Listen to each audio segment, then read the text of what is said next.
मैया आवेली घरे घरे सबके पूजाएली। पंडा जी आई है पूजन करई है लागे नीक भवन।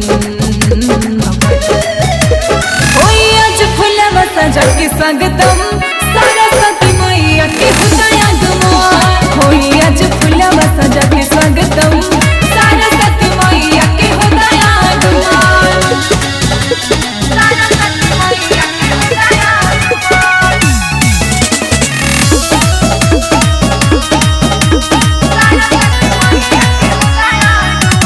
हलवा कटाई सब होई तैयारी कोई के ये मैया हंसवा सवारी। हलवा कटाई सब होई तैयारी कोई के ये मैया हंसवा सवारी। लागी खूब सूरत माई के मूरत करल जाई नमः। होई आज फुलवा सजा के स्वागतम सरस्वती मैया के होता आगमन। होई आज फुलवा सजा के स्वागतम सरस्वती मैया के होता आगमन।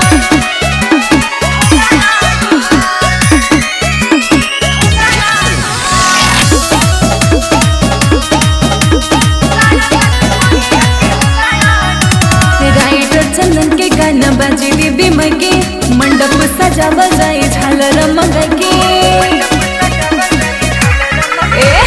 राइटर चंदन के गाना बाजे दीदी मगे मंडप सजावा जाए झालर मंगे।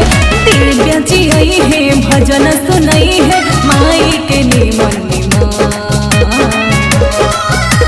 होई आज फुलवा सजा के स्वागत